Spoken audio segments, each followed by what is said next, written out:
পাকিস্তান আনুষ্ঠানিকভাবে ইসলামিক প্রজাতন্ত্র ভিত্তিক দক্ষিণ এশিয়ার একটি দেশ। 2023 সালের হিসেব অনুযায়ী এটি পঞ্চম সর্বাধিক জনবহুল একটি দেশ, যার জনসংখ্যা 241.5 মিলিয়নেরও বেশি, এবং এটি দ্বিতীয় বৃহত্তম মুসলিম জনসংখ্যা বসিত একটি দেশও। ইসলামাবাদ দেশের রাজধানী, যেখানে করাচি এর বৃহত্তম শহর এবং আর্থিক কেন্দ্র। পাকিস্তানের আয়তনের দিক থেকে 33তম বৃহত্তম দেশ। দক্ষিণে আরব সাগর, দক্ষিণ পশ্চিমে ওমান উপসাগর এবং দক্ষিণ পূর্বে স্যার ক্রিক দ্বারা বেষ্টিত এটি পূর্ব ভারতের সাথে স্থল সীমানা ভাগ করে। পশ্চিমে আফগানিস্তান, দক্ষিণ পশ্চিমে ইরান এবং উত্তর পূর্বে চীন। এটি ওমান উপসাগরের ওমানের সাথে একটি সামুদ্রিক সীমানা ভাগ করে এবং উত্তর পশ্চিমে আফগানিস্তানের সংকীর্ণ ওয়াখান করিডোর দ্বারা তাজিকিস্তান থেকে বিচ্ছিত একটি দেশ।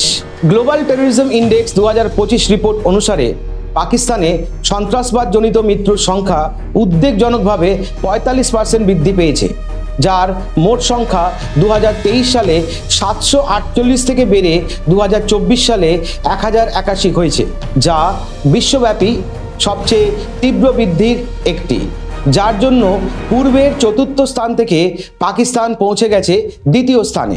সম্প্রতি সিপ্রি যে রিপোর্ট পেশ করেছে তাতে দেখা যাচ্ছে অর্থনৈতিকভাবে অনেক পিছনে থাকা সত্ত্বেও অস্ত্র আমদানিতে পিছনে নেই পাকিস্তান। সেই পাকিস্তানেই হাইজ্যাক হলো আস্ত একটা ট্রেন, জাফর এক্সপ্রেস। নমস্কার, আমি প্রকাশ মুখার্জি। স্বাগত জানাই সবাইকে বং ফিউশন উইথ প্রকাশ এই চ্যানেলটিতে। ভিডিওটি পুরোটি দেখো, কমেন্ট করো, লাইক করো, ভালো লাগলে অবশ্যই সাবস্ক্রাইব করো।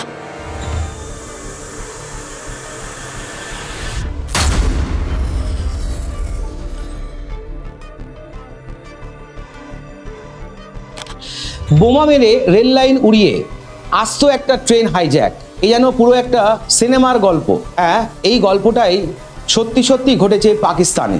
মঙ্গলবার কমপক্ষে 450 জন যাত্রী নিয়ে বালুচিস্তানের কোয়েটা থেকে খাইবার পাখতুনখোয়ার পেশোয়ারের পথে যাচ্ছিল জাফর এক্সপ্রেস। রেল লাইন উড়িয়ে গুলি চালিয়ে সেই ট্রেনকে হাইজ্যাক করার দায় স্বীকার করে পাকিস্তানের বালোচ লিবারেশন আর্মি।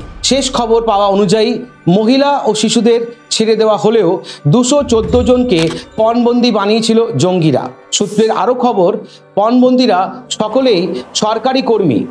পাকিস্তানি সেনা, আইএসআই বা প্রশাসনের কাজে যুক্ত বালোচ রাজনৈতিক বন্দীরা নিঃশর্তে মুক্তি দিলে তবেই এই 214 জনকে তারা ছাড়বে বলে এই মর্মে পাকিস্তানি সরকারকে 48 ঘন্টার ডেডলাইন দেয় বিএলএ। এই ট্রেন হাইজ্যাকিংয়ের সময় অন্তত 30 জন পাকিস্তানি সেনাকে তারা হত্যা করেছে বলে জানায় জঙ্গিরা।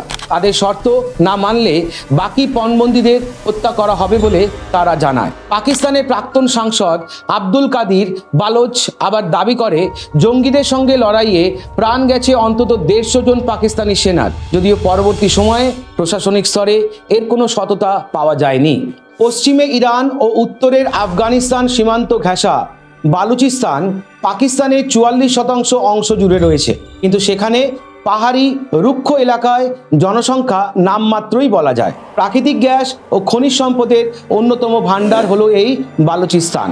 এখানে অবস্থিত গদর বন্দর আন্তর্জাতিক বাণিজ্য ক্ষেত্রে এই এলাকার গুরুত্বকে কয়েক গুণ বাড়িয়ে দিয়েছে। এই এলাকার খনিজ সম্পদকে পাকিস্তান সরকার যথেচ্ছভাবে ব্যবহার করছে বলে অভিযোগ তুলে বহুদিন ধরেই বালুচিস্তানের স্বাধীনতার দাবিতে সরব এই জঙ্গি গোষ্ঠী।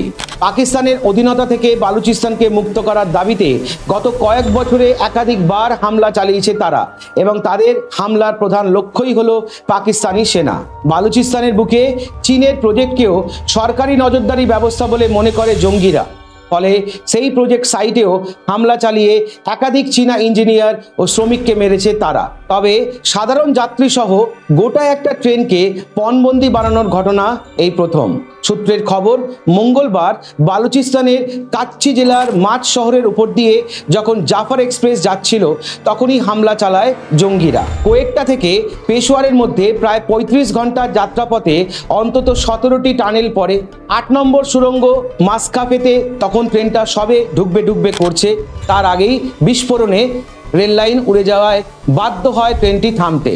আর তখনই সশস্ত্র জঙ্গি দলের একটি গোষ্ঠী ট্রেনে উঠে পড়ে এবং যথেচ্ছ গুলি চালাতে শুরু করে। এই গুলিতে খুন হয় ট্রেনের চালক।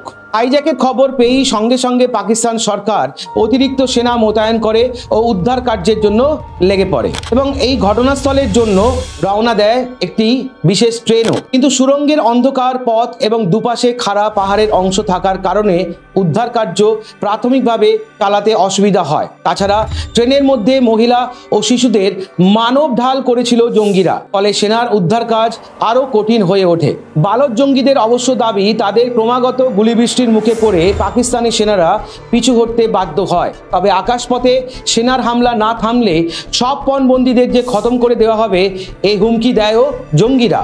পাকিস্তানি সেনা অভিযান চালিয়ে প্রথম দিকে প্রায় ৮০ জন যাত্রীকে উদ্ধার করে এবং বাকিদেরও মুক্ত করার জন্য চেষ্টা চালাতে থাকে এবং ঘটনাস্থলের কাছেই পাকিস্তানি সেনারা তাদের কোবরা হেলিকপ্টার, জেট ফাইটার এবং অতিরিক্ত বাহিনীও মজুত করে।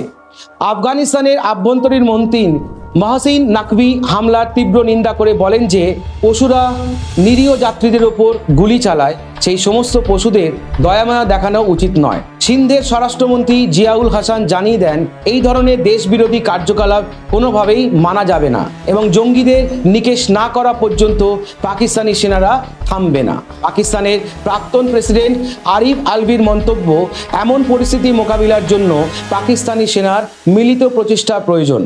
ট্রেন হাইজ্যাকিংয়ের খবর আসতেই প্রতিক্রিয়া এসছে বিভিন্ন দেশ এবং পড়োশি দেশ থেকেও। ভারতের বিজেপি সাংসদ গোলাম আলী খাতনা এ বিষয়ে প্রশ্ন তোলেন, পাকিস্তান এতদিন কি করছিল? ভারত থেকে আলাদা হওয়ার পর এতগুলো বছর কেটে গেলেও পরিকাঠামো তৈরি করেনি কেন পাকিস্তান? বরং পাঞ্জাব এবং কাশ্মীরে অশান্তির বাতাবরণ তৈরি করেছে এই পাকিস্তান। নিজেদের লোকেদের প্রতি তারা ঠিকমতো নজর দেয়নি। পাকিস্তানি প্রশাসনের এই মনোভাবের জন্যই আজ এই ঘটনা বলে তিনি জানান। শেষ খবর পাওয়া পর্যন্ত জঙ্গিরা কতজন পণবন্দীকে হত্যা করেছে সে বিষয়ে এখনো ধোঁয়াশা রয়েছে। জঙ্গিদের মত অনুযায়ী অন্তত তারা ৬০ থেকে ৭০ জন নিরীহ মানুষকে হত্যা করেছে, যদিও পাকিস্তান সরকার এই দাবি খারিজ করে দিয়েছে। বুধবার গভীর রাত পর্যন্ত অপারেশন চালানো হয় এবং শেষ পর্যন্ত পাকিস্তানি সেনার হস্তক্ষেপে ট্রেনটি জঙ্গিমুক্ত হয়। পাকিস্তানি সেনার বক্তব্য অনুযায়ী যাত্রীরা এই মুহূর্তে সবাই নিরাপদ। পাকিস্তানি সেনার যে তৎপরতার সাথে এই জঙ্গি মোকাবিলা করেছে তাতে দেশের রাষ্ট্রপতি এবং প্রধানমন্ত্রীর প্রশংসা করেছে এবং বলেছে ১ ইঞ্চিও জমি তারা ছাড়বে না এবং যে সমস্ত বিচ্ছিন্নতাবাদীরা পাকিস্তানকে টুকরো করার মতলব এঁটেছে তাদের কোনো মতে সফল হতে দেবে না পাকিস্তান।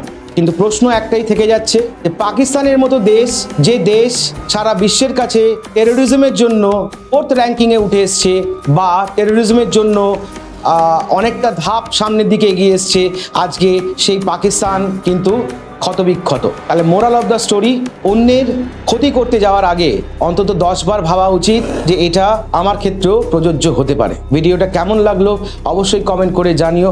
ভালো লাগলে অবশ্যই একটা লাইক, একটা সাবস্ক্রাইব অবশ্যই করে দিও। Thank you.